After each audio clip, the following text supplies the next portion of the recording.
جس طرح چین کے بادشاہوں کو، خاقان روس کے بادشاہوں کو، زار روم کے بادشاہوں کو کثیر اور ایران کے بادشاہوں کو کسرہ کہتے تھے، اسی طرح قدیم مصر کے بادشاہوں کو فرعون کہا جاتا تھا۔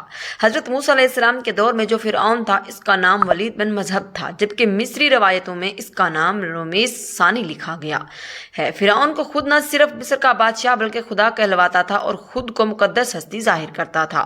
وہ اپنی رعایا سے کہا کرتا تھا، میں تمہارا سب سے بڑا رب ہوں۔ وہ نہایت ہی ظالم، سرکش اور متکبر تھا۔ وہ لوگوں کو چھوٹی چھوٹی غلطیوں پر سخت ترین سزائیں دیتا تھا۔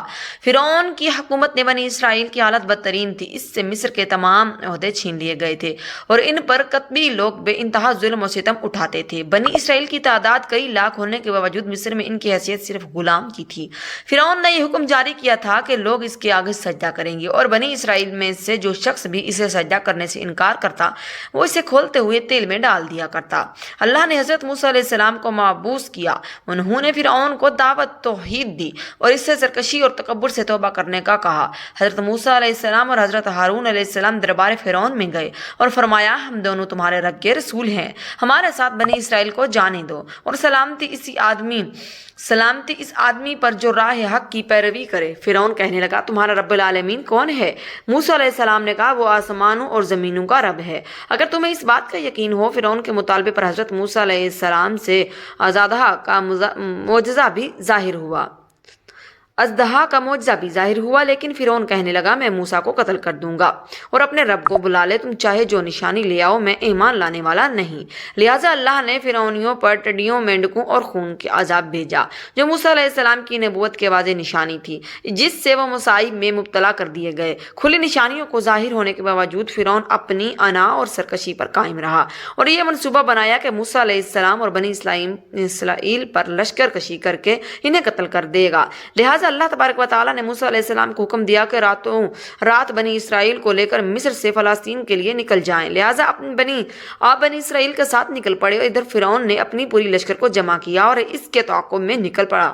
شام کے وقت تک وہ بحر حمر کے کنارے پہنچ گئے۔ اللہ نے قرآن مجید میں اس تاریخی واقعے کو کچھ یوں بیان کیا، پس انہوں نے صبح کا اجالا ہوتے ہی ان کا پیچھا کیا۔ جب دونوں جماعت ایک دوسرے کو نظر آنے لگی تو موسیٰ کے ساتھیوں نے کہا، اب ہم یقیناً پکڑ لیے گئے۔ موسیٰ علیہ السلام نے کہا، ایسا ہرگز نہیں ہوگا، بے شک میرا رب میرے ساتھ ہے، وہ ضرور میری مدد کرے گا۔ تو ہم نے موسیٰ کو وحی کے ذریعے کہا کہ آپ لاٹھی سمندر کے پانی پر ماریے۔ انہوں نے ایسا ہی کیا اور سمندر دو حصوں میں پھٹ گیا اور ہر ایک حصہ ایک بڑے پہاڑ کے مانند ہو گیا۔ ہم دوسروں کو بھی اس کے قریب لے آئے اور موسیٰ اور ان کے بھی تمام ساتھیوں کو ہم نے بچا لیا، پھر دوسروں کو ڈبو دیا۔ یقیناً اس واقعے میں ایک نشانی ہے، فرعون اور اس کا لشکر پانی میں غرق ہو گئے اور عذاب الہی کا شکار ہوئے، جبکہ اللہ نے حضرت موسیٰ علیہ السلام اور ان پر ایمان لانے والوں کو نجات عطا فرمائی۔